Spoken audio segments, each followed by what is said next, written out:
বিসমিল্লাহির রহমানির রাহিম। করোনাকালীন শিক্ষা কার্যক্রম চলমান রাখার স্বার্থে মনোবিজ্ঞান বিভাগ সরকারি আজিজুল হক কলেজে অনলাইন ক্লাসে সবাইকে স্বাগতম। ক্লাস পরিচালনায় আছি আমি জেসমিন আক্তার, প্রভাষক, মনোবিজ্ঞান বিভাগ। আজকে আমি সম্মান দ্বিতীয় বর্ষে বিকাশ মনোবিজ্ঞান ক্লাস নিব। অধ্যায় প্রথম।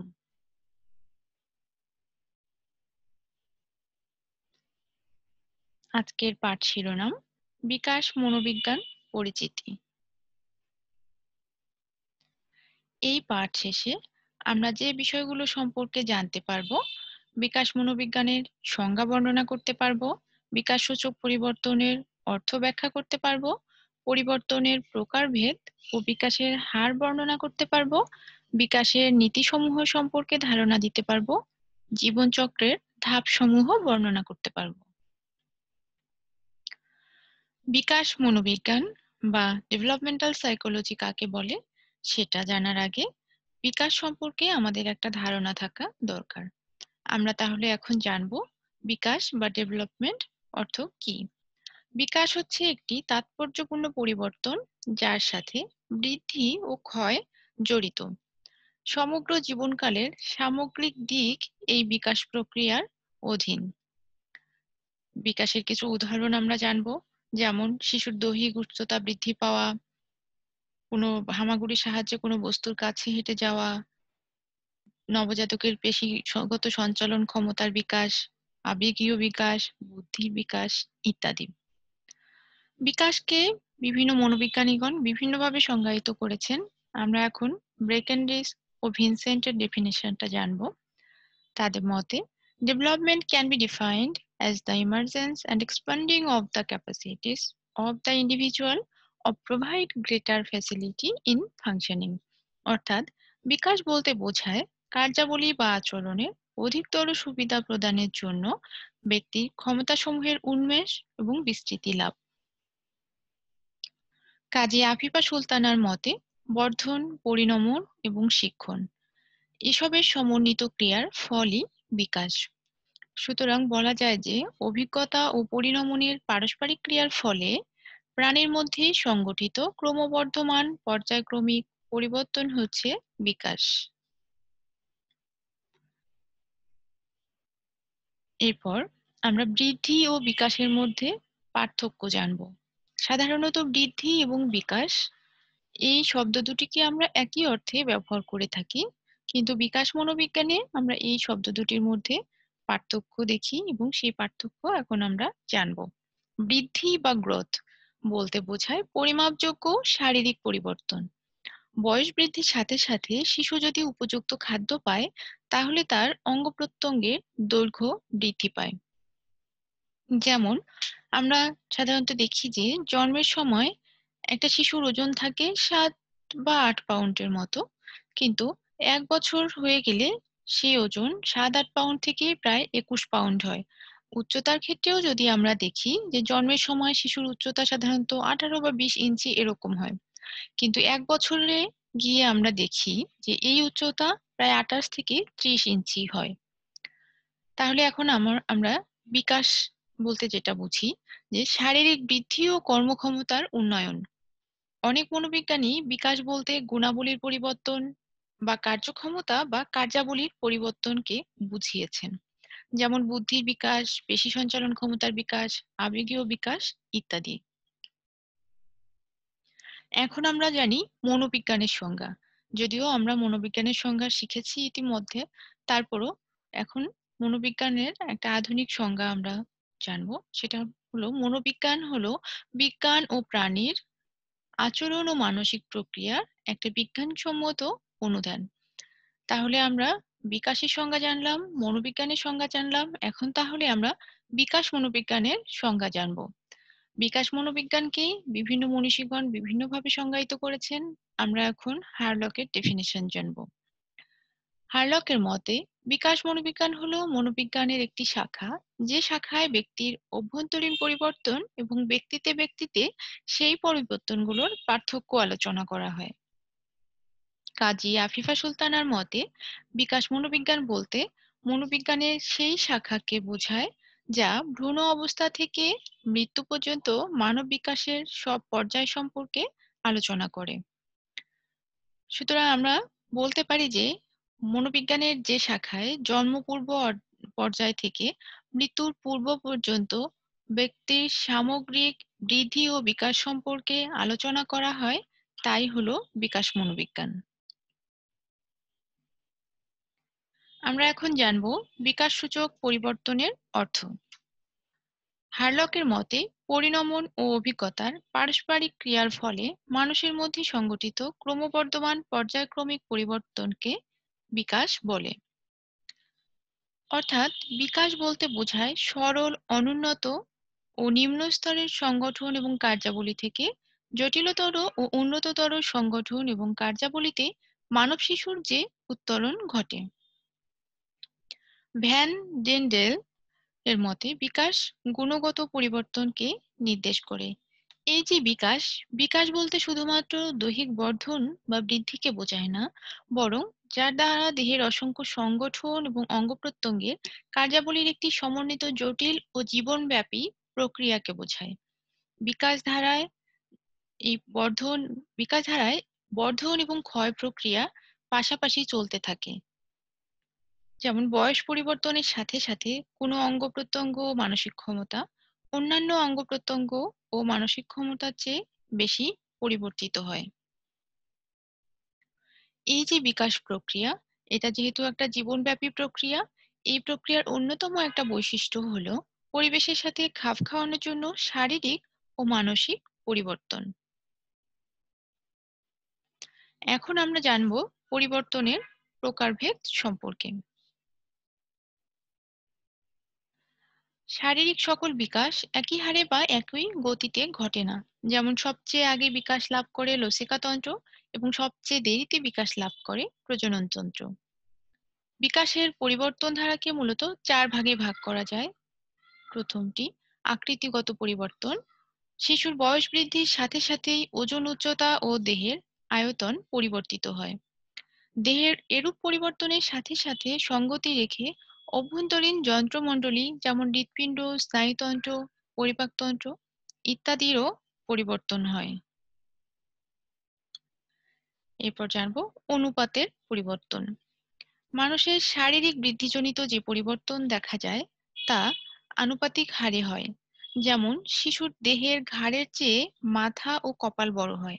আবার মাথার আকৃতির সাথে সঙ্গতি রেখে পা ও ধর বৃদ্ধি পায়। আমরা দেখি যে মানসিক বিকাশও আনুপাতিক হারে ঘটে থাকে। যেমন শিশু অবস্থায় ব্যক্তিত্বে শুধু ইট প্রভাব ফেলে, বয়োবৃদ্ধির সাথে ইগো এবং প্রাপ্ত বয়সে সুপার ইগো প্রভাব ফেলে। এরপর পুরনো বৈশিষ্ট্যের অবলুপ্তি। বয়স বৃদ্ধির সাথে সাথে অনেক পুরাতন বৈশিষ্ট্যের অবলুপ্তি ঘটে। যেমন জন্মের পর থেকে শিশুদের মধ্যে কতগুলো প্রতিবর্তী ক্রিয়া বিদ্যমান থাকে, যেমন গ্রাস্পিং রিফ্লেক্স, চাকিং রিফ্লেক্স, বেবিনস্কি রিফ্লেক্স ইত্যাদি। গ্রাস্পিং রিফ্লেক্স বলতে বোঝায় যে শিশুকে যদি কোনো কিছু দেয়া হয় তাহলে সে সেটা মুঠো করে বা আঁকড়ে ধরার চেষ্টা করে। এবং বেবনস্কি রিফ্লেক্স বলতে বোঝায় শিশুদের যদি পায়ে বা হাতে সুড়সুড়ি দেওয়া হয় তাহলে সেক্ষেত্রে দেখা যায় যে তারা নিজেদেরকে কিছুটা গুটিয়ে নেয়। এই যে রিফ্লেক্স দুটো সাধারণত দেখা যায় ১ বছর বয়স হলেই এই রিফ্লেক্স গুলো চলে যায়। এরপর নতুন বৈশিষ্ট্য অর্জন। পুরনো বৈশিষ্ট্যের অবলুপ্তির সাথে সাথে নতুন বৈশিষ্ট্য অর্জিত হয়। যেমন নতুন দাঁত ওঠে, শিশুরা কথা বলতে শেখে, খেলাধুলা করতে শেখে, হাঁটতে শেখে ইত্যাদি। এরপর আমরা জানবো বিকাশের হার সম্পর্কে। শারীরিক বা মানসিক সব বিকাশ সব সময় একই হারে ঘটে না। জন্মপূর্ব পর্যায়ে 40 সপ্তাহ বা 280 দিন বিকাশ ঘটে সবচেয়ে দ্রুত গতিতে। গর্ভধারণের মুহূর্ত থেকে দ্বিতীয় সপ্তাহ পর্যন্ত ডিম্বাণু ও শুক্রাণুর মিলনের ফলে সৃষ্ট জাইগোটটির আকৃতি থাকে একটা আলপিনের মাথার মতো। কিন্তু দ্বিতীয় সপ্তাহের শেষ থেকে 2 মাস পর্যন্ত ভ্রূণটি একটি ক্ষুদ্রাকৃতির মানুষে পরিণত হয়। আবার দ্বিতীয় সপ্তাহের শেষ থেকে জন্মগ্রহণ পর্যন্ত শিশু প্রায় 7 পাউন্ড ওজন পায় এবং দৈর্ঘ্য হয় 20 ইঞ্চি। অর্থাৎ এই মাত্র 40 সপ্তাহ বা 280 দিনেই একটা ভ্রূণ থেকেই একটা পরিণত মানব শিশুর জন্ম হয়, অর্থাৎ কত দ্রুত বিকাশ ঘটে। এরপর জন্মের পর শিশুর বৃদ্ধি সাধারণত প্রথম বছরের শেষার্ধে অনেক বেশি হয় এবং তৃতীয় বছরের পর থেকে বিকাশের হার পূর্বের তুলনায় কিছুটা মন্থর হয়। আবার দেখা যায় যে 6 বছর থেকে বয়ঃসন্ধি পর্যন্ত বিকাশের হার বেশ মন্থর থাকে। আবার বয়ঃসন্ধিকাল থেকে বিকাশের হার দ্রুত শুরু হয় এবং প্রাপ্তবয়সের 2-1 বছর পূর্বে সেটা পুনরায় মন্থর হয়। অর্থাৎ আমরা দেখতে পেলাম যে বিকাশের হার সবসময় একই হারে ঘটে না,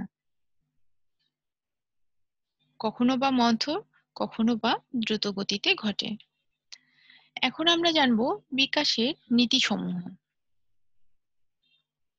বিকাশের বিভিন্ন পর্যায়ের কিছু বাস্তব সমস্যা সমাধানের লক্ষ্যে বিকাশ মনোবিজ্ঞানীগণ প্রতিটি বিকাশের পর্যায়ের বিকাশমূলক ধারা পর্যবেক্ষণ করে থাকেন এবং বিকাশের এই ধারা বোঝার জন্য কিছু নির্দিষ্ট মৌলিক এবং পূর্বানুমানযোগ্য নীতি বিবেচনা করা প্রয়োজন হয়। আমরা এখন বিকাশের এই গুরুত্বপূর্ণ নীতিগুলো সম্পর্কে জানব। প্রারম্ভিক ভিত্তিসমূহ জটিল। বিকাশের প্রথম তাৎপর্যপূর্ণ বাস্তবতা হলো যে প্রারম্ভিক যে ভিত্তিগুলো থাকে সেগুলো অত্যন্ত জটিল এবং সংকটপূর্ণ।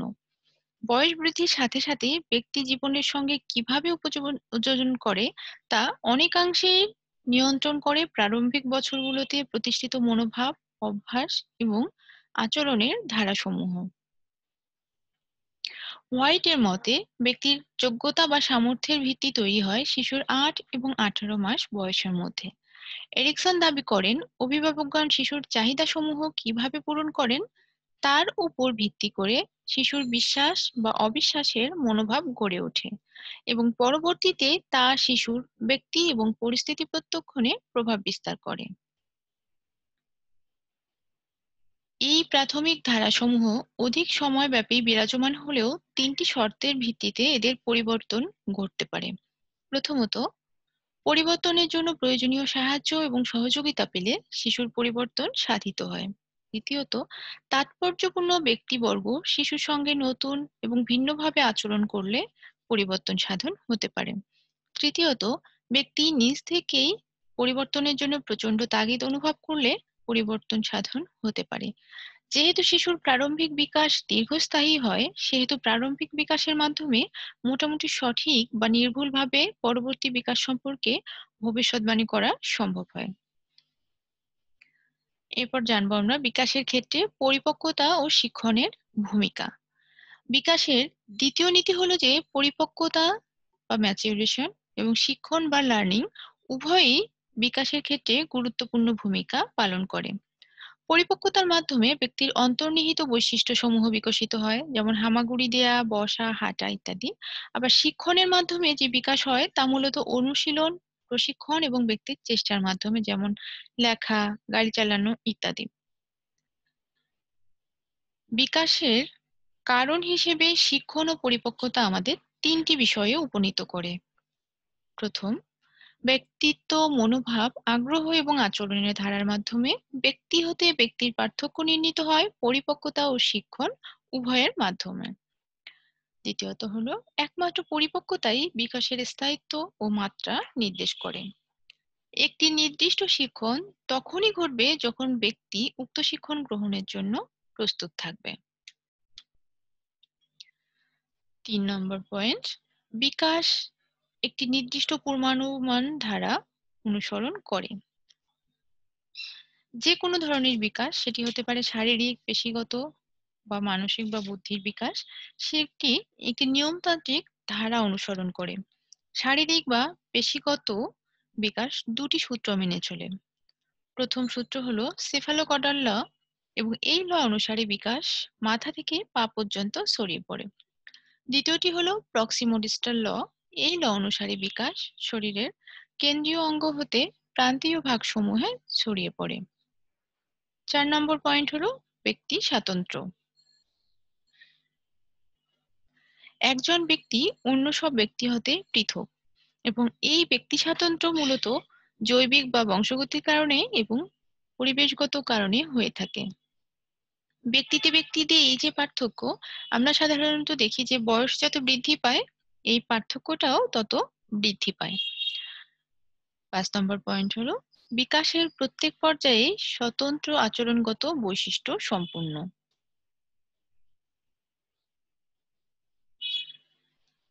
বিকাশের প্রতিটি পর্যায়ে স্বতন্ত্র আচরণের ধারা পরিলক্ষিত হয় এবং এই যে আচরণগত বৈশিষ্ট্যসমূহ এগুলোকে দুটি পর্যায়ে ভাগ করা যায়। প্রথমটি হলো ভারসাম্যপূর্ণ পর্যায়, যেখানে ব্যক্তি পরিবেশের চাহিদা অনুযায়ী উপযোজন করে এবং যার ফলে ব্যক্তির উত্তম ব্যক্তিগত এবং সামাজিক উপযোজন ঘটে।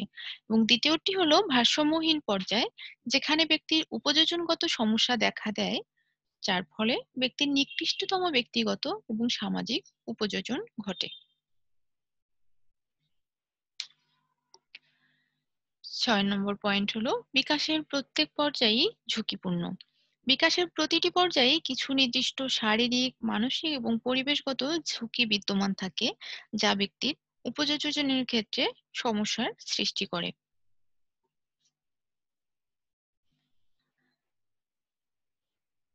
৭ নম্বর পয়েন্ট, উদ্দীপনা বিকাশের জন্য সহায়ক। উদ্দীপনা পরিপূর্ণ বিকাশের জন্য সহায়ক হিসেবে কাজ করে। আমেরিকার বিভিন্ন হাসপাতালে দেখা গিয়েছে যে যেসব অপরিপক্কভাবে ভূমিষ্ঠ শিশুদের বিকাশের জন্য বিভিন্ন শারীরিক ও মানসিক উদ্দীপক দেয়া হয়, তাদের বিকাশ অন্যান্য অপরিপক্ক শিশুদের তুলনায় বেশি হয়। আবার বয়স্কদের উপর পরিচালিত বিভিন্ন গবেষণায় দেখা গেছে যে উদ্দীপনার ফলে বয়স্কদের শারীরিক ও মানসিক বিকাশের ক্ষেত্রে ক্ষয়ের মাত্রা কিছুটা হ্রাস পায়। কৃষ্টিগত পরিবর্তন দ্বারা বিকাশ প্রভাবিত হয়। কৃষ্টিগত আদর্শমানের যে কোনো ধরনের পরিবর্তন বিকাশের ধারাকেও প্রভাবিত করে। এবং ৯ নম্বর পয়েন্ট হলো বিকাশের প্রতিটি পর্যায়ে সামাজিক প্রত্যাশা। প্রতিটি কৃষ্টিগত দলই আশা করে যে এর সদস্যগণ দল কর্তৃক অনুমোদিত কিছু নির্দিষ্ট ক্ষমতা এবং আচরণ ধারা অর্জন করবে। হেভিগার্স্ট এই দক্ষতা ও আচরণসমূহকে বিকাশমূলক কাজ বা ডেভেলপমেন্টাল টাস্ক হিসেবে চিহ্নিত করেছেন। এ কাজসমূহের কিছু ঘটে শারীরিক পরিপক্কতার কারণে, কিছু সামাজিক চাপের কারণে এবং কিছু ঘটে ব্যক্তির প্রত্যাশা এবং মূল্যবোধের কারণে। তবে অধিকাংশ ক্ষেত্রেই এই তিনটি শক্তির সমন্বয়েই মূলত এই কাজগুলো সম্পূর্ণ হয়। এখন আমরা জানবো জীবনচক্রের ধাপসমূহ সম্পর্কে।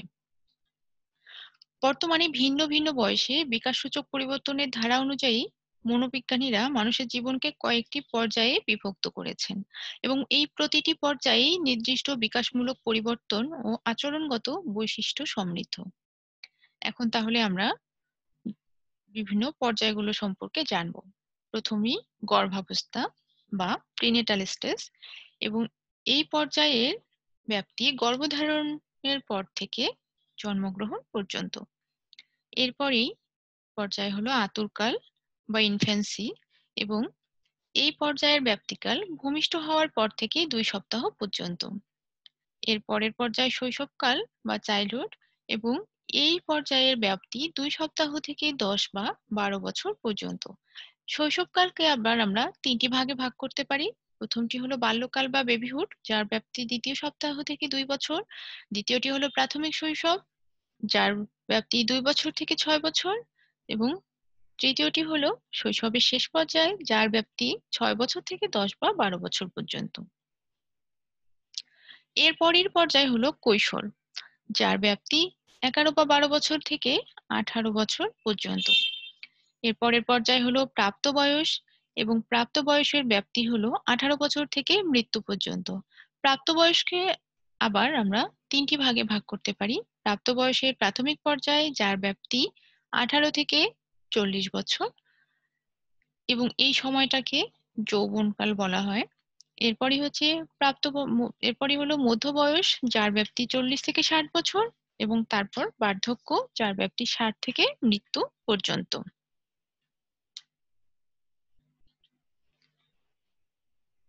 এখন আমরা প্রাক-শৈশব থেকে বার্ধক্য পর্যন্ত ধাপগুলোর বিভিন্ন বিকাশমূলক কার্যাবলী সম্পর্কে জানব। প্রথমেই আমরা প্রাক-শৈশবকালের বিকাশমূলক কার্যাবলী সম্পর্কে জানব। 1 নম্বর হলো হাঁটতে শেখা। সাধারণত 12 থেকে 15 মাসের মধ্যেই শিশু হাঁটতে পারার শারীরিক যোগ্যতা অর্জন করে। এরপরই হলো শক্ত খাদ্য গ্রহণ করতে শেখা। 2 বছর বয়সের মধ্যেই শিশুর পরিপাকতন্ত্র ধীরে ধীরে প্রস্তুতি নেয় এবং শক্ত খাদ্য মুখে নিয়ে চোষা ও চিবানোর যন্ত্রমণ্ডলীয় উপযুক্ততা অর্জন করে। 3. কথা বলতে শেখা। সাধারণত জন্মের সময়ই শিশুর স্বরযন্ত্রের পেশি ও স্নায়ু নিয়েই জন্মগ্রহণ করে এবং জন্মের পর শিশু স্বরবর্ণ এবং কিছু কিছু ব্যঞ্জন বর্ণ উচ্চারণ করতে পারে।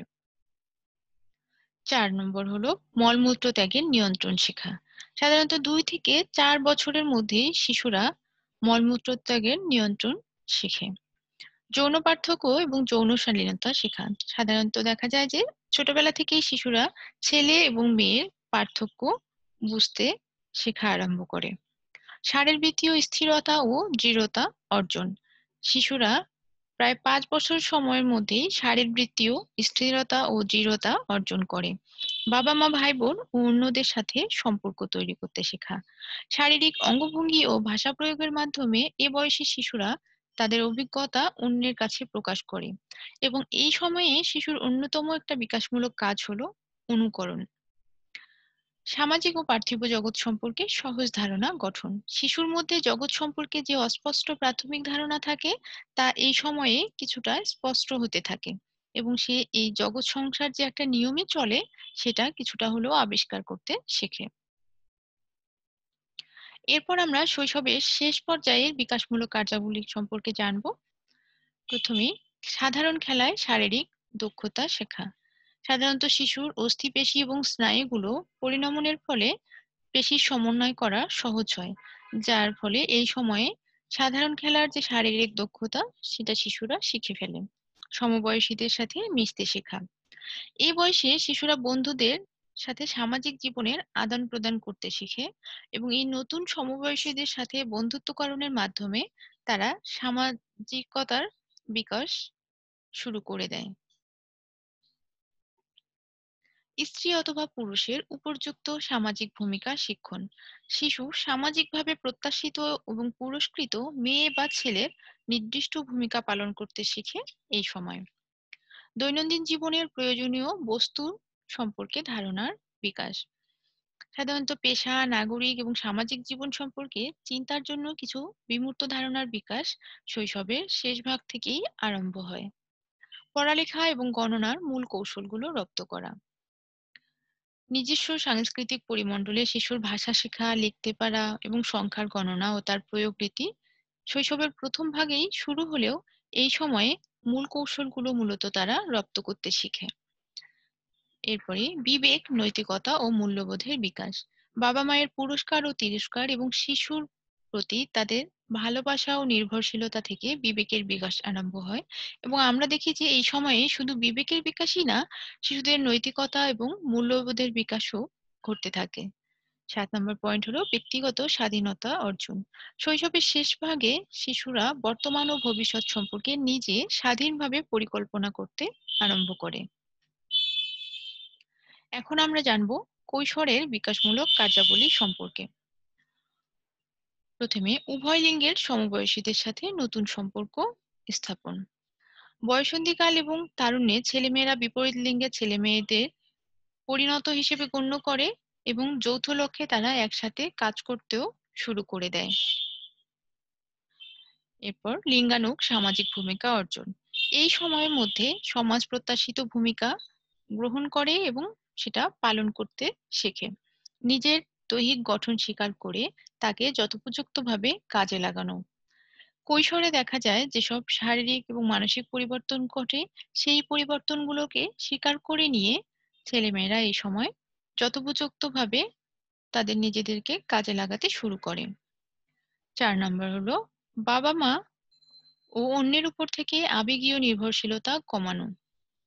শৈশবে ছেলেমেয়েদের যে আবেগীয় নির্ভরশীলতা তৈরি হয় পরিবারের সদস্যদের উপর বা অন্যদের উপর, সাধারণত দেখা যায় যে কৈশোরে এসে সে আবেগীয় নির্ভরশীলতা অনেকটাই কমে যায় এবং এই সময়ে তারা বাবা-মায়ের ভালোবাসা, স্নেহকে অনেকটা বাড়াবাড়ি মনে করে।